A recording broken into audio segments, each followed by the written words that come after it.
What's going, guys? Coach Jack here, Fat Loss for Beginners, episode 6, Fat Loss Acceleration.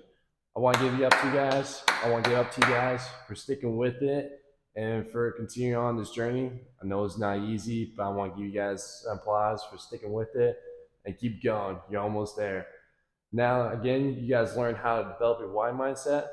Then you guys learn how to switch out your negative habits for positive habits. Again, looking like you know how to track your food, how to track your calories, and swapping out the bad foods for the good foods.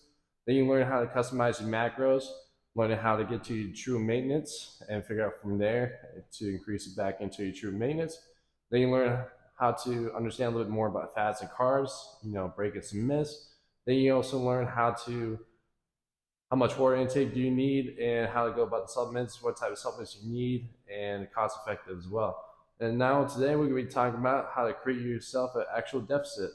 Now I'm sure you guys are wondering, it's like, Coach, why has it been like 5 videos now we're starting to create a deficit? Well, if you guys haven't understand, like if you guys been a person who's try keto, paleo, Whole30, fat diets, or what diet you're trying to pass, that's the reason why, because your metabolism has been fucked up for the longest time. So why we haven't created ourselves a deficit is to kind of revamp your metabolism, is to get your body working like it used to, and getting your body eat more like an adult versus an infant. So that's the reason why we haven't really created deficit, because again, it's just kind of prime you, give you guys the habits, give you guys the small wins, give you guys the momentum moving forward. So when you guys go into deficit, it's not that difficult, and it's not, and you don't have to overcomplicate it as well. Now, how do you go about creating your deficit? Well, I always like to have about 12 to 16 week phase. So every 12 to 16 weeks, you go about it, you have a set target, or you just try to lose as much as you need to. And then after those 12 to 16 weeks, you take a little break, maybe about just a month. Again, just let your body reset, because when you put yourself in a deficit, you're putting your body through a lot of stress, because your body is a survival mechanism. So when your body goes the opposite of what you're trying to do, it puts in a lot of stress, and it's something that your body doesn't like, because again, your body functions a lot more than you think. So that's why we do about 12 to 16 weeks. It's enough time to get yourself where you need to be, but also too, it doesn't put your body and adapt the state, because your body gets used to something over a long period of time. Again, going back to all the diets you tried, being that deficit for so long, your body gets accumulated to it and gets adapted to it. So meaning once your body gets adapted to it, it gets stuck with it. And the only way to go further is decrease calories more, and then you're just gonna put yourself back at square one again. So that's why we do about 12 to 16 weeks, take a month break, and restart the whole process again. Now, when you do cut your when you do put yourself in deficit, don't just cut your calories first. Look at your activity. And what does that look like? Well, let's say, for example, we're doing about steps. So if you're a person who's only been averaging about 6,000 steps, let's increase that 1,000 each week. Let's go to 6,000, to 7,000. Let's go all the way up till we get to 10,000. Now, once you hit that point and you know the scale's not moving as much as you like, or it's been stalled and you've been hitting those 10,000, and that's when we learn how to cut calories. Because again, you want to increase as much activity as you can first, because again, you want to have a lot of food go into it to provide you the energy, but also too, you don't feel miserable having to cut all the foods. Now, kind of go off is, how do you gauge it? Well, you want to kind of aim about half a pound to 2 pounds a week.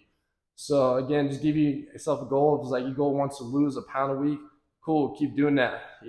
Make sure you log in your scale weight each week. If you're losing a pound every single week, cool, keep doing that. Congratulations, keep doing that until you start hitting a plateau where you're not losing that pound, but you start around like that half pound to pound mark, and you start to see it slow down.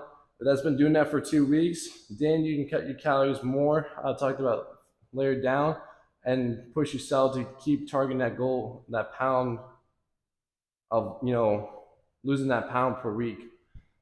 Now, how do you get yourself in a proper calorie cut? Well, you got 3 options. You can do 250, 500, or 1,000. Now, again, just kind of understand, doing 500 calories a day equals like 3,500 calories a week, and 3,500 calories equals 1 pound of fat per loss. But if you're the type of person that haven't had much success with your diet, I would start with the smallest part first, is the 250. Again, like what you've been doing from video 1 to now, is creating that small wins, is just getting that momentum. Start small. If it's working, keep going. If it's not, then put yourself in a bigger deficit. But we're going to start with 250 first. So now what does that look like with a new deficit? Well, we go back from video 3 when we can crunch those numbers with one of my clients. Remember, we got 3,031 calories, 200 grams of protein, 101 grams of fat, and 330 grams of carbs. So if we take an example for a person just cutting out 250 calories, let's say we get 2781 calories, all right? So for the macros, as you notice, protein does not change. It stays at 200 grams. Why we keep protein at the same? Because again, the protein just helps maintain the muscle or helps you kind of build muscle as you're in the deficit. So we never want to touch protein. You touch protein, you do yourself a disservice. So never touch protein. Then the next thing I like to do is kind of see how much I can reduce fats. Because again, we don't need as much fats, but again, enough to make sure we have enough fat intake for our hormones to be regulated.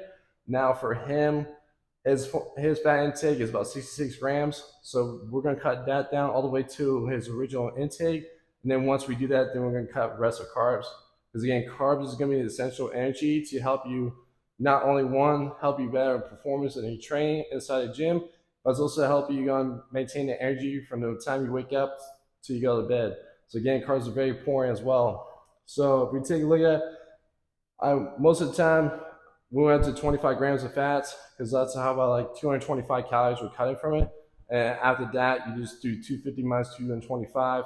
We get about 25 calories left. Again, remember 1 gram of carb equals 4 calories. So we just subtract another 6, and then we get a total of 324 grams of carbs. So when you create your deficit, you want base off your new deficit. You keep doing that. Remember, you try to aim at least, half a pound, 2 pounds a week. Remember, if your goal is just 1 pound a week, use that as an indicator until you stall out. Then you can decrease your calories, by 250. Again, when you do that, you're going to have to redo the math again. Remember, cut the fats out first, a little bit of carbs until your fats will get to about 30% of your body weight. Then cut the remaining carbs. And remember, make sure you're resistance training and you're doing your steps intake as well.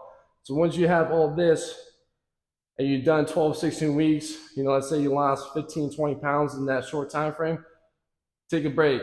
Because again, you don't want your body to adapt to that new physiological change. So you want to take a break from it. Again, it's not fun being in deficit, eating less food. So take a break, enjoy the foods, enjoy your time with your friends, your family, whatever that case may be.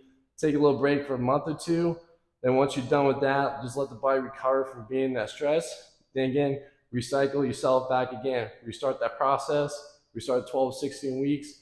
And you guys be going, you guys get yourself to the desired outcome you're looking for.